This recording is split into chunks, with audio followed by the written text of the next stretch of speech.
Hello and welcome to my best self. I'm going to be taking a 52-week journey into becoming my best self. And I'm going to be working off of Cheryl Richardson's book, which I am not being paid to talk about it. I paid for the book myself. I've done it several times over the year, and I actually saw her on Oprah back in 2000 or 2001 and purchased her book back then. So you can see I have the Kindle version. So this is Life Makeovers with Cheryl Richardson, and I'll put a link down below.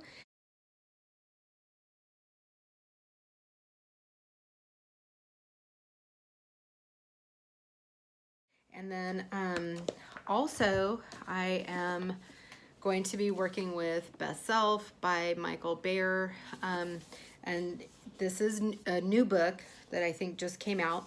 And I saw him on The View and Dr. Phil. So these are going to be the two things that I'm going to be working off for the next year. And again, I'm not paid to plug their books. I've never spoken to in person, email, text, on the phone, nothing to either one of these authors other than it just sounded like some good stuff to try. So I'm going to get started with the first week's lesson from Life Makeovers with Cheryl Richardson. And the reason that I'm doing this is, number one, to hold myself accountable, because I have attempted to do this book quite a few times over over the course of my life. So the first time, and I have this journal that somehow keeps coming into my life, and it was given to me by a very good friend of mine on October 17th, 1993, and she said, "Best wishes always. Whenever you feel the need to write something down, here is the place. Love always." And when I had come across this journal in evidently, I believe 2001, yeah, 2001, so May 22nd, 2001, that was when I got the book and the journal together, and I wrote for the first time in there. And so I attempted to do it in 2001, and I got to week 3. So I did 3 lessons. I started to do week 4, and something stopped me. My guess would be that it was my ex-husband who was an alcoholic. And I wrote this here when I found this book again in March of 2015 was the next time that I got this. And I think it's because I came across this journal and I read what I had written in it in the first 3 exercises that I had done in 2001. And I'm going to read to you what I wrote then, because it was, I was single at the time between the last husband and the next husband, my current husband. And I had made this realization about who I was at the time, back then, 2001, also who I was back then, 2015, and then probably a good reminder for who I am today, 2019, and who I want to be, say 2020. So here I go. And the rest, they say, is history. This very long chapter of my life is over. This person, sad and depressed, feeling unloved, unwanted, unworthy, and miserable, is dead. She no longer exists. I read her words as I have before, when at other times I have stumbled upon them. I look at the date she wrote them, and I am stunned at how long she survived in the dark and in pain. Thankfully, I know how she did it, and I marvel at her strength and determination to find the light. I'm proud of her sheer will to see in the dark, proud of every attempt she made to right all the wrongs. I'm proud of her that while her attempts to make things work failed, she never failed to try. She never gave up or gave in. She had the whole world resting on her shoulders, and she did her very best to take good care of it for those she loves. She always felt like a failure and greatly feared failing. The only thing she failed at was not realizing that she can't fix anyone but herself, that she cannot give someone else desire, and she cannot fight other people's battles and demons for them. She sure did try, though. I'm proud of her for being the greatest rock anyone and everyone could lean on. I'm proud of her for always being strong enough to give others a hand up, for trying to save those that she loves, for trying to keep them from destroying themselves. In the end, it only destroyed her. I'm proud of her for finally learning the cold, hard truth. No matter how much love, no matter how good the effort, no matter how right you are, you just can't change other people. And trying to only changes yourself for the worst. She was a good girl who was dealt a very crappy hand. She made her bid and changed the cards in her hand. She raised the ante and she called life's bluff. And she lost. Then, out of money, she took her own life. And this woman is so very glad that she did. That girl had to die for this woman to be born. I do not miss her, but I will never forget her. She gave birth to me and slowly slipped away into the darkness, taking it with her, leaving me to shine in the light. It's time for me to let her go. May she rest in peace. So the first lesson is, and the reason that I wanted to read that is because of the first lesson, because the first lesson is to first focus on what you've done good, rather than sit here at the beginning of a life journey beating yourself up for what you've done wrong. And so recognizing my past and saying it was good to let her go, yet again, I have to let that girl go too in order to be. And this is what I wrote just the other day upon finding my journal again. Because even though this isn't going to be my journal for this exercise for this year, I wanted to record it for posterity in this journal, because for some reason this one keeps coming around, and it's just like this little time capsule of all these different times in my life. So wow, I find myself here again, searching for change, searching for myself yet again. I can't believe how different my life is, despite it feeling as though nothing has changed. I guess reflection is a true mirror into the time capsule of life. I'm standing on the precipice of the truly unknown, peeking into a possible future so foreign to me that it will take a team to help me take each and every step. I'm terrified, but hell, I've been scared nearly every day of my life. Why not dare to dream of a truly authentic life, one without torture, be that torture inflicted by others or by myself? I am done. I am going to walk in faith that others can and will actually help me find peace. Ciao. And with that, the first exercise is to look at the last year and think of 25 things. And that's a lot of things to think of. 25 things that you've accomplished in the last year, rather than 25 things you've done wrong, 25 things that you've accomplished. And I had a really big year, And so it actually was not hard for me to come up with 25 things that I've accomplished in the last year, because it was a mind-blowing, overwhelming year. And I went back a little bit farther than a year because I wanted to go back to the moment that I started this weight loss journey and decided to have weight loss surgery. And so these are my 25 things. I actually have a little bit more. However, I'm going to leave one of them out because I don't need to be talking about that. One, I decided to take care of my health. I quit smoking. I joined and attended a gym. I did a lot of paralegal work for a few of my loved ones, even though I'm not a paralegal. I insisted that I be put first, not just by myself, but to someone else. I lost 15 pounds on my own before surgery. I had the courage to have surgery.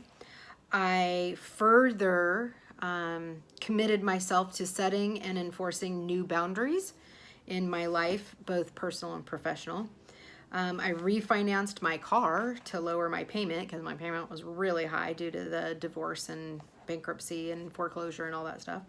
I helped my son's friend, my kind of adoptive son. I helped him with court. I helped him get his diploma and his license. I helped my mother-in-law when my father-in-law fell off a roof and was in the hospital for a few months. I went to Hawaii, so I went on my first vacation ever, and I had an amazing time with an amazing friend.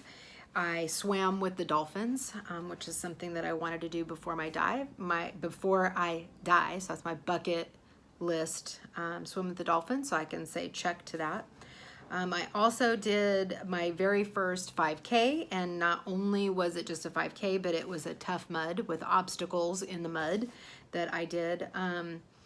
I started therapy for the first time in my life, and to make sure that I could stay focused and mentally, emotionally healthy through the weight loss journey, so I don't put the weight back on. I started a YouTube channel, thanks for joining in, and have more than 800 followers. I've learned to be more honest about my feelings and to share them honestly and not be afraid to tell someone how I feel. Not what I think, because I don't have a problem telling people what I think, but I do have a problem telling people how I feel. It's terrifying to me that someone could know what's inside of me. So that is really huge, to be able to open up and share and trust that even if it doesn't turn out how I want, that I'll be okay. And I have Brene Brown. You can look her up on TED Talks or her own website. Again, not paid to talk about her, but I have her to thank for trusting in myself, allowing myself to be vulnerable. Number 18, I don't sit around and wait for people who flake on me. So and probably more importantly, I haven't told those people, I didn't confront them to say you're a flake or anything like that.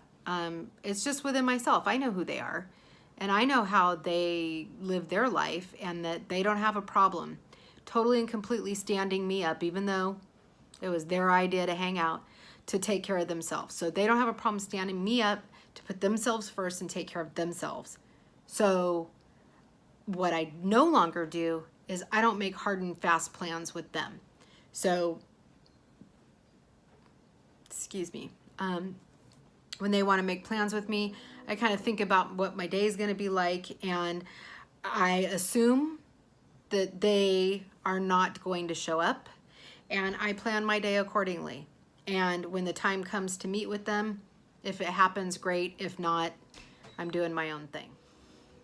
And let's see, moving on. I started helping my mom take care of herself, and I'm doing a lot more to take care of her, but also, really helping my mom, and I feel good about that. I learned and I share the 5-second rule from Mel Robbins. You can find her here on YouTube and probably Google her for the 5-second rule. Amazing. And I have been able to turn a lot of people onto her theory, and they've all loved it too. So again, don't know her, never talk to her. I'm not being paid to give her a shout out. Number 21, I've stayed focused on my weight loss. number 22, I've helped a lot of people get jobs, and I've helped a lot of, number 23, helped a lot of people better themselves, but I have to get back to work to find out what those numbers are for the last year. So I'm gonna put those numbers in here because I know exactly, based on my monthly reports, how many people I've helped get jobs and how many lives at work I've touched. Number 24, learned to really learning to put myself first. And the reason that I say that is because I go back to all these times that I've tried this before, and it says the other thing that this exercise is ways in which I've grown. And one of the things that I see over and over and over again is that I've learned to put myself first. Well, clearly I wasn't really learning it. So really, I mean, this is like driving it home. Let's see. Also, in total, I've lost 66 pounds, and I'm still losing. So I haven't put any weight back on. And even though it's slow, still losing. Lost 3 pounds last month. I don't want to talk about that one on a video, but I got someone to help me fight my battles, and yeah, it's a good thing. And the reason why is it's exhausting sometimes to fight your own battles when there's someone that they can just do it for you. When you're David and you're up against Goliath, and you've been fighting a mountain, an army of Goliaths your whole life, David can get really tired. And so this time I'm gonna let someone else do it for me. Instead of me being the Goliath for other Davids, I'm gonna go get my own Goliath for me, and let Goliath fight Goliath. That's how I look at that. And I also learned that not everyone is my friend. That's another accomplishment. That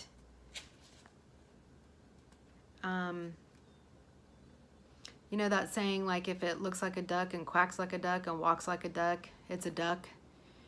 Well, if it looks like a friend and talks like a friend and acts like a friend, that doesn't mean they're your friend. And that one stung a little bit. But that's okay, because I have Goliath. So the person who needs to be my friend right now is me. And the person whose friend I need to be is me. So that's what we're going to stick with that one. 3 ways that I have grown in the last year is I am learning, I don't want to say I've learned, but I am learning how to deal with life's issues without eating and smoking my way through them. Number 2, I'm learning to let go at a deeper level, because I've been learning to let go for a long time. I've been learning to let it go for a long time, and boy, that's a rough one. That's one of my weaknesses. I'm learning it again at a different level. And another way that I've grown is learning to live my own life rather than sitting around and helping other people live theirs. So, you know, most of my friends are really only my friends at their convenience, and only spend time with me while they're doing and living their life. They don't ever take a break from their life to come over and help me live mine, to do things that I need to do, keep me company doing things I need to do, and I've always just kept them company doing things that they need to do. So that is something that that's one way that I have grown in this last year, is to start living my own life. And I've done that over the years, but not with that title. I never really thought about it, that I was helping someone else live their life while I'm not living mine. So because I was living my life.